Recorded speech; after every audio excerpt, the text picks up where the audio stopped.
दोस्तों राम राम। कैसे हैं आप सब। आशा करता हूँ कि आप सब बिल्कुल ठीक होंगे। मैं आपका स्वागत करता हूँ अपने YouTube चैनल पर, जिसमें मैं आप लोगों के द्वारा भेजी गई रियल हॉरर स्टोरी सुनाता हूँ। और अगर आपके पास भी कोई ऐसा हॉरर किस्सा हो, कोई स्टोरी हो जिसे आप चाहते हो मैं अपनी आवाज़ दूँ, उस पर वीडियो बनाऊँ, तो आप मुझे इंस्टाग्राम पर भेज सकते हैं। ये मेरी इंस्टाग्राम आईडी है, तो आप मुझे इस पर DM कर सकते हैं। ज़्यादा टाइम ना लेते हुए शुरू करते हैं आज की हॉरर स्टोरी। गाइस, कभी क्या आप ये चीज सोच सकते हैं कि बॉम्बे जैसे शहर में ऐसी घटना होना पॉसिबल हो, वो भी किसी ऑफिस में।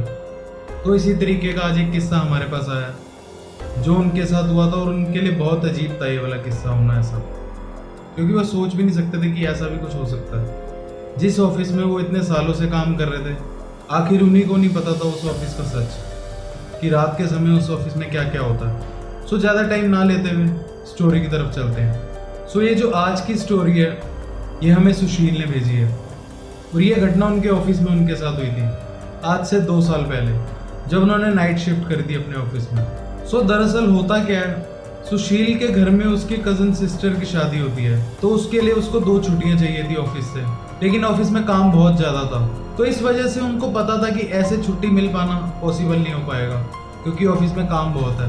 तो वो क्या करते हैं, अपने बॉस को बोलते हैं कि सर मैं एक नाइट लगा लेता हूँ और एक डे कर लेता हूँ, ताकि ये ऑफिस का जितना भी मेरा काम है मैं उसको कंप्लीट कर सकूँ और मैं 2 दिन की छुट्टी पे जा सकूँ अपने घर। तो उनके बॉस बोलते हैं मेरे को तो इस चीज़ से कोई एतराज़ नहीं है, चाहे तुम डे लगाओ चाहे तुम नाइट लगाओ, बस मेरे को मेरा काम पूरा कंप्लीट करके दो। वो बोलते हैं ठीक है सर। लेकिन जो सुशील होते हैं वो बोलते सर मेरे को एक बंदा कोई ना कोई दे दो रात को, जो बाहर बैठ के ध्यान भी देता रहे, और मुझे अगर कुछ चाहिए तो वो मेरी भी हेल्प कर दे। तो जो बॉस होते हैं वो बोलते हैं हाँ कोई नहीं, जो पियून है यहाँ के उनको मैं तुम्हारे साथ एक रात के लिए रोक देता हूँ आज के लिए। वो बोलते हैं ठीक है सर रोक दो, मेरे को कोई दिक्कत नहीं है। फिर वो पियून भी एग्री कर देते हैं साथ में रुकने के लिए। तो बोलते हैं कोई नहीं, आज रात को हम दोनों यहाँ ऑफिस में रुक जाते हैं। तो होता क्या है, फिर थोड़ी देर के लिए सुशील अपने घर जाते हैं और खाना वगैरह खाकर रात को 10 बजे ऑफिस आ जाते हैं दोबारा, और अपना काम स्टार्ट कर देते हैं। और उसके थोड़ी देर बाद ही वो जो पियून थे वो भी आ जाते हैं, और सुशील तो अपना काम में मस्त होते हैं। तो थोड़ी देर तक बातचीत करने के बाद वो जो पियून होते हैं, रात को जैसे ही 12 साढ़े 12 बजते हैं, तो वो बोलते हैं कि सर मैं बाहर बैठा हूँ, और अगर आपको कुछ भी चाहिए हो तो मुझे आवाज़ दे देना, मैं आकर आपको दे दूंगा जो भी चीज़ चाहिए होगी। तो जो सुशील होते हैं बोलते हैं ठीक है कोई नहीं, तुम बाहर बैठ जाओ, मुझे कुछ चाहिए होगा तो मैं तुमसे मांग लूँगा। तो सुशील अपना काम कर रहे होते हैं, लेकिन थोड़ी देर बाद ही उनको नींद आनी शुरू हो जाती है। तो वो क्या करते हैं, वो आवाज़ देते हैं पियून को। एक बार आवाज़ देते हैं, 2 बार आवाज़ देते हैं, लेकिन पियून नहीं सुनता। तो सुशील सोचते हैं पता नहीं क्या हो गया, ये सुन क्यों नहीं रहा। तो सुशील बाहर जाकर देखते हैं, जो पियून था वो सो चुका है। तो सुशील सोचते हैं क्या इसको परेशान करना, मैं खुद ही कॉफ़ी बना लेता हूँ अपने लिए। तो सुशील फिर किचन में जाते हैं, जो उनके ऑफिस में एक किचन बना हुआ था छोटा सा, और वहाँ जाकर अपने लिए कॉफ़ी बनाना स्टार्ट करते हैं। लेकिन जब सुशील कॉफ़ी बना रहे थे तो उनको ऐसा लग रहा था कि जैसे उनके ऑफिस के अंदर किसी के चलने की आवाज़ आ रही है, कोई मूवमेंट हो रही है। जैसे कोई कुर्सी को अगर आगे पीछे करता है तो आवाज़ आती है उसके घिसटने की। तो इसी तरीके से उनको आवाज़ आ रही होती है कि पहले तो कोई चल रहा है और किसी ने कुर्सी को घसीटा आगे पीछे जैसे बैठने के लिए। तो सुशील को लगता है कि यहाँ तो पियून ही होगा, अंदर आके बैठ गया होगा। फिर लेकिन सुशील सोचते हैं कि अगर वो पियून होगा तो सीधा किचन के अंदर ही आएगा ना, या मुझे आवाज़ तो ज़रूर देगा, बट लेकिन मुझे किसी ने आवाज़ भी नहीं दी। फिर वो सोचते हैं शायद पियून ही ना हो जो बाहर चला गया हो दोबारा।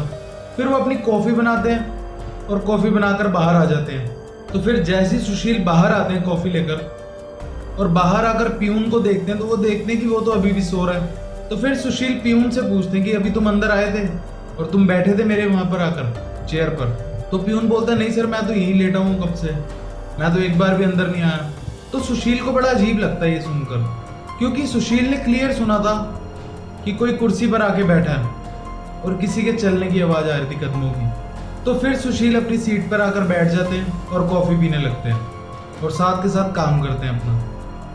फिर थोड़ी देर बाद ही जब सुशील कॉफ़ी पी रहे होते हैं, तो उनको ऐसा लगता है जैसे उनके पीछे से ही कोई बाथरूम की साइड गया है, और वो सोचते हैं शायद पियून होगा, बाथरूम गया होगा।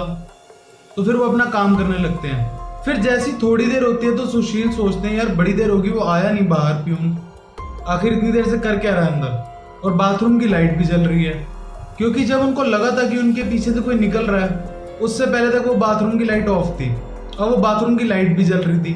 तो सुशील सोचते क्यों ना देख के आऊं आखिर क्या कर रहा है वो इतनी देर से। तो जैसे सुशील बाथरूम की साइड जाते हैं और वहां जाकर देखते हैं कि डोर खुला हुआ है, और जैसे ही वो डोर खोलते हैं तो वो देखते हैं कि अंदर कोई भी नहीं है।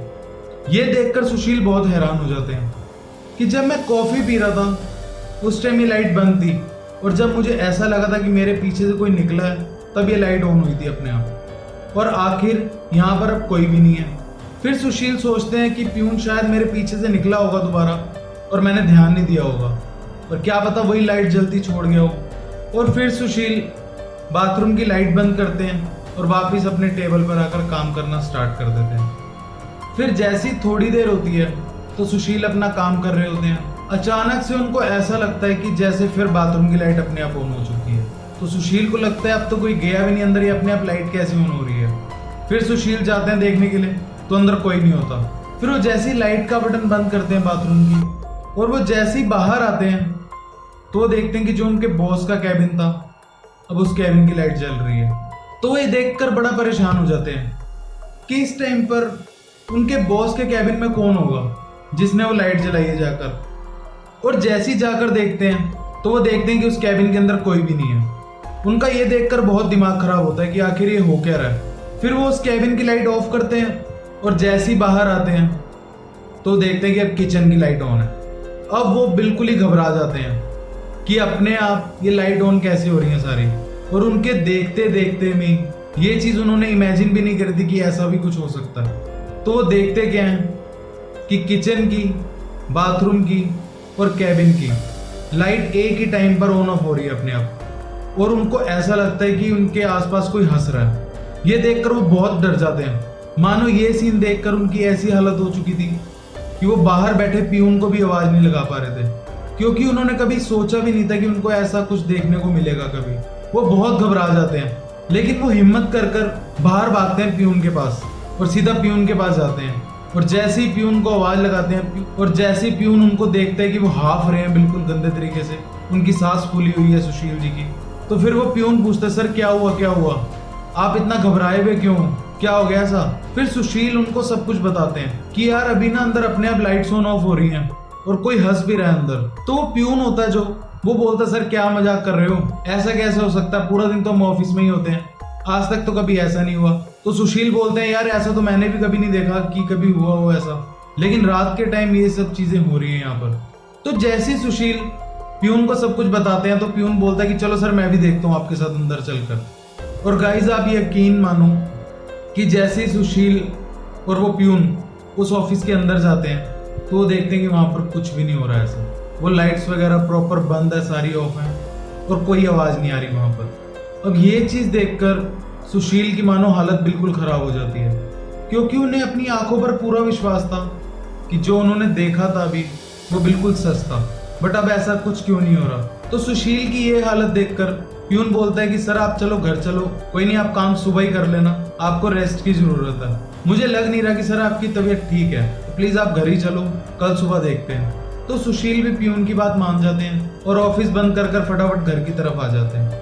तो फिर जैसे ही अगले दिन सुबह सुशील ऑफिस आते हैं तो जो उनके साथ के एम्प्लॉइज थे सुशील उनको बताते हैं सब, बट लेकिन गाइस वही चीज है जिसके साथ हुई होती है उसी को पता होता है। तो इसी तरीके से जो उनके एम्प्लॉइज होते हैं साथ के, वो उनकी बात पर यकीन नहीं करते। वो बोलते हैं कि अगर सच में तुम्हारे साथ ऐसा कुछ भी हुआ है तो चलो सीसीटीवी कैमरा चेक करते हैं चलकर, अभी पता चल जाएगा कि तुम कितना सच बोल रहे हो और कितना झूठ बोल रहे हो। तो ऐसा ही होता है गाइस, जब सुशील और उनके साथ के एम्प्लॉइज जाकर सीसीटीवी कैमरा चेक करते हैं उस टाइम पर सबकी हालत खराब हो जाती है बिल्कुल, जब वो सीन देखते हैं उस सीसीटीवी कैमरा में, कि वो सबके सब क्या देखते हैं कि जैसे ही फर्स्ट टाइम सुशील बाथरूम की लाइट ऑफ कर कर आते हैं उसके बाद से रिकॉर्डिंग ऑफ होती है उस कैमरे की, सब कुछ बिल्कुल ब्लैंक दिख रहा होता है। और वो रिकॉर्डिंग कहाँ जाकर स्टार्ट होती है दोबारा, कि जब सुशील वापसी जाते समय ऑफिस को लॉक कर रहे होते हैं, कि आखिर ये कैसे पॉसिबल है कि एक टाइम पर ऐसी चीज होना कि कैमरा की रिकॉर्डिंग अपने आप कैसे ऑफ हो गई और उसी टाइम पर सुशील के साथ इतना सब कुछ हुआ जो सुशील ने देखा। तो ये देखकर सुशील बिल्कुल 100% श्योर हो जाता है कि इस ऑफिस में पक्का कुछ ना कुछ पैरानॉर्मल एक्टिविटी है, क्योंकि जिस टाइम पर मेरे साथ इतना सब कुछ हो रहा था रात को, उस टाइम पर उस कैमरा ने कुछ भी रिकॉर्ड नहीं करा। उससे पहले का और उसके बाद का सब कुछ रिकॉर्ड है उस कैमरा में, बट उस टाइम का कुछ भी रिकॉर्ड नहीं है। और सुशील को प्रॉपर यकीन हो चुका था कि यहाँ पर कुछ ना कुछ तो ऐसा है, चाहे किसी को यकीन हो या ना हो। फिर उसके बाद से कभी भी सुशील ने उस ऑफिस में नाइट शिफ्ट नहीं लगाई, क्योंकि दिन के टाइम पर तो इतने लोग होते हैं वहाँ पर ऑफिस में कि ऐसा कुछ होना पॉसिबल नहीं है, बट नाइट में उस ऑफिस में रुकना सेफ नहीं है।